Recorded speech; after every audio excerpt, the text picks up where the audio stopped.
에녹서 구부 감춰졌던 이름, 인자의 정체. 태초의 침묵이 흐르는 시간 속에서 우리는 한 이름을 마주합니다. 그 이름은 인류의 역사 속에서 오랫동안 감춰져 있었습니다.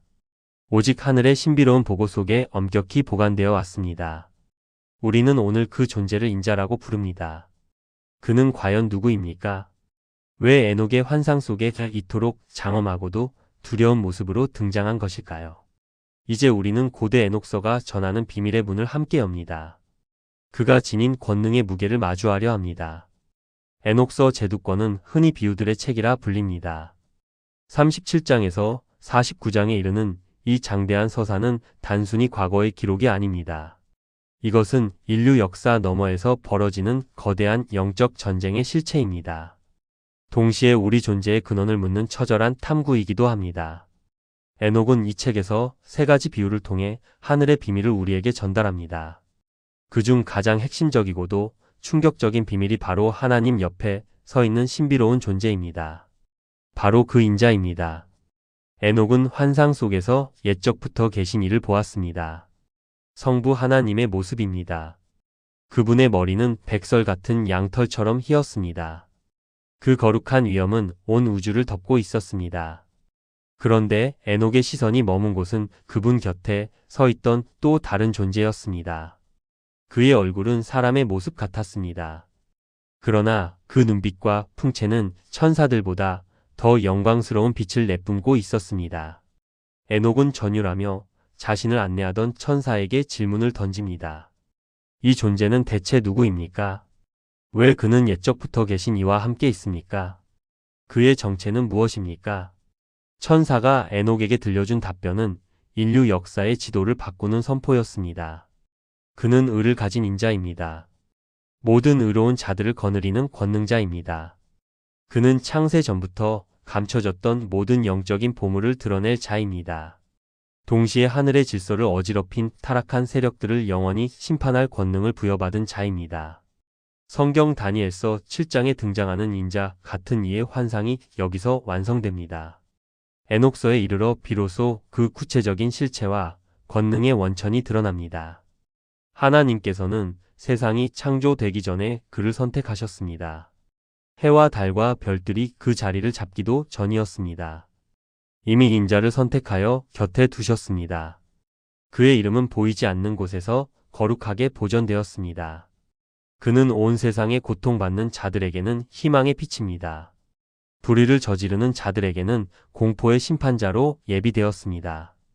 이것은 장차 오실 메시아의 신성을 보여주는 가장 오래된 기록입니다. 예수 그리스도의 본질을 증언하는 강력한 증거입니다. 우리 믿음의 뿌리가 태초의 신비 속에 맞닿아 있음을 보여줍니다. 인자의 등장은 지상의 왕들과 권세자들에게 재앙의 시작입니다. 그들은 자신들의 힘이 영원할 것이라 믿었습니다. 가난한 자들을 억압하고 하나님의 이름을 모독했습니다. 그러나 에녹은 보았습니다. 인자가 보좌에 앉아 잠자는 자들을 깨우는 광경을 보았습니다. 완악한 자들의 뿔을 꺾어버리는 광경을 목격했습니다. 인자의 입에서 나오는 판결은 단순한 법의 집행이 아닙니다. 그것은 불꽃 그 자체입니다. 그 불꽃은 불의한 자들의 가식을 태웁니다. 그들의 탐욕을 소멸합니다. 마침내 땅 위에 진정한 공의를 세울 것입니다. 오늘날 우리가 마주하는 도덕적 타락을 보십시오. 영적 혼란이 극에 달해 있습니다. 에녹이 보았던 그 타락한 권세자들이 오늘날에도 여전히 존재합니다. 우리 사회의 그늘 속에 독버섯처럼 자라고 있습니다. 기술이 발전하고 물질이 풍요해졌습니다. 그러나 인간은 점차 창조주를 잊어갑니다. 스스로가 인자가 되려 합니다.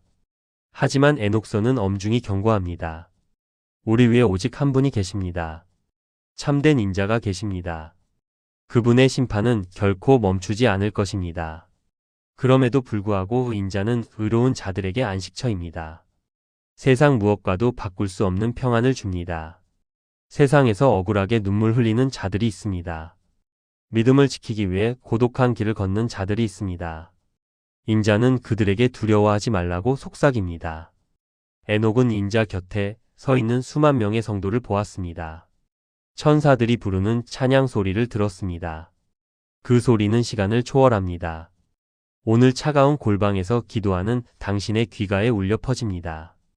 에녹은 더 깊은 환상 속으로 들어갑니다. 그곳에서 지혜가 거처할 곳을 찾지 못해 하늘로 돌아가는 장면을 봅니다. 지혜가 인간들 사이에 머물고자 했으나 그들은 지혜를 거부했습니다. 대신 불의를 택했습니다. 지혜는 자신의 처소로 돌아가 천사들 사이에 자리를 잡았습니다. 이것은 인자가 오시기 전 이 땅이 얼마나 어두웠는지를 상기시킵니다. 인자는 바로 그 떠나버린 지혜의 본체로서 이 땅에 다시 오시는 분입니다. 그는 보물 창고에 숨겨진 모든 지혜를 자기 백성에게 나누어 줄 것입니다. 인자의 보좌 앞에는 생명수의 강이 흐릅니다. 그 강물은 지혜의 근원입니다.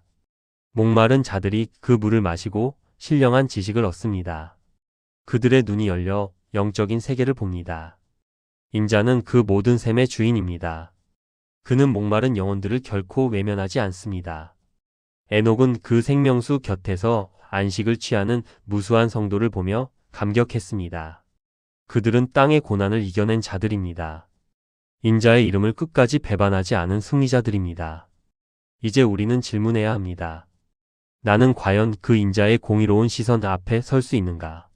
우리가 추구하는 성공과 명예가 인자의 심판대 앞에서 어떤 가치가 있겠습니까?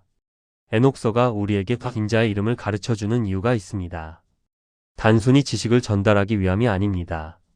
그것은 우리 삶의 방향을 다시 정렬하라는 명령입니다. 보이지 않는 영원한 나라를 바라보게 하려는 하늘의 초대장입니다. 에녹은 인자가 심판의 보좌에 앉는 순간을 묘사합니다. 그때 모든 비밀이 드러납니다. 어둠 속에 감추어 두었던 은밀한 죄악들이 빛 가운데 폭로됩니다. 죄인들은 인자의 얼굴을 피하려 하지만 피할 곳이 없습니다. 그들은 자신들이 억압했던 자들의 고통을 그대로 되돌려 받게 될 것입니다. 이것은 피할 수 없는 필연적인 정의입니다. 인자는 그 공의를 완성하기 위해 하나님으로부터 정권을 위임받았습니다. 에녹의 환상은 이제 하늘의 가장 깊은 곳, 심판의 보좌 앞으로 우리를 인도합니다. 그곳에서 인자는 단순히 서 있는 존재가 아닙니다. 그는 영광의 보좌에 자정하여 온 우주의 통치권을 행사하고 있습니다. 그분의 입술이 열릴 때 세상의 모든 가식은 비명 지르며 사라집니다. 에녹은 보았습니다. 인자가 보좌에 앉는 순간 땅의 기초가 흔들리고 하늘의 별들이 그 빛을 잃는 광경을 말입니다. 이것은 공포가 아니라 뒤틀린 세상을 바로잡는 거룩한 질서의 회복입니다. 인자의 보좌 앞에는 지혜의 샘이 끊임없이 솟아오르고 있습니다. 그 지혜는 세상의 학문이나 인간의 꾀와는 차원이 다릅니다. 그것은 생명을 살리는 지혜이며 어둠 속에 갇힌 영혼을 해방하는 빛입니다. 목마른 자들이 그 샘가로 모여듭니다.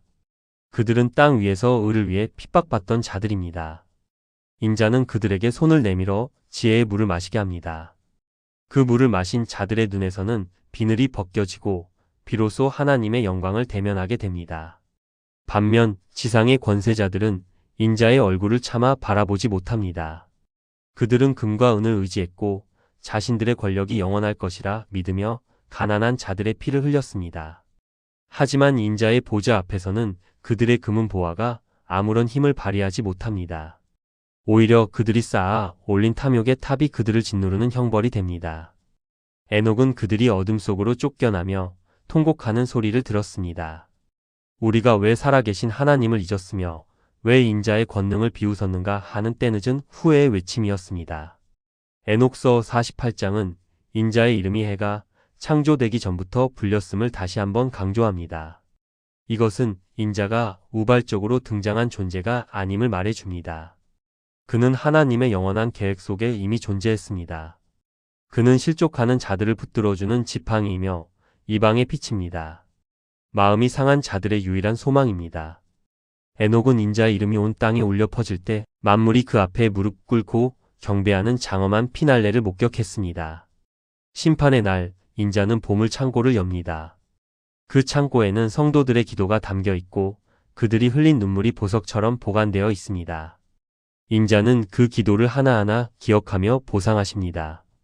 죽음의 잠을 자던 의인들이 깨어납니다. 그들은 썩지 않을 몸을 입고 인자의 영광에 참여합니다. 그들의 얼굴은 해처럼 빛날 것이며 다시는 눈물이나 고통이 없는 영원한 기쁨의 나라에서 거하게 될 것입니다. 이것이 에녹이 우리에게 전하고자 하는 가장 큰 위로입니다. 인자는 또한 선택받은 자라고 불립니다. 하나님께서 그를 통해 자신의 모든 뜻을 성취하시기 때문입니다. 그의 통치는 강압적이지 않으나 단호합니다. 그의 법은 사랑에 기초하지만 불의와는 타협하지 않습니다. 에녹은 인자의 보좌 주위를 둘러싼 수만 명의 천군 천사를 보았습니다. 그들은 밤낮 쉬지 않고 거룩하다를 외치며 인자의 공의를 찬양합니다. 그 찬양의 파도가 온 우주를 진동시킬 때 에녹은 비로소 인간이 가져야 할 참된 경외심이 무엇인지 깨달았습니다. 이제 에녹서 49장은 인자가 가진 지혜의 영과 권능의 영을 찬양합니다. 그는 죽은 자들 가운데서 의인을 분별해 낼 수 있는 영안을 가졌습니다. 어떤 거짓말도 그의 앞에서는 통하지 않습니다. 그는 마음의 중심을 꿰뚫어 보시는 분이기 때문입니다. 에녹은 우리에게 권면합니다. 세상의 헛된 영광을 쫓지 말고 인자가 다스리는 저 영원한 나라의 시민권을 얻으라고 말입니다. 우리의 남은 생애는 바로 그 나라를 준비하는 거룩한 순례의 길이 되어야 합니다. 인자의 심판은 단순히 처벌을 목적으로 하지 않습니다. 그것은 거룩한 분리입니다.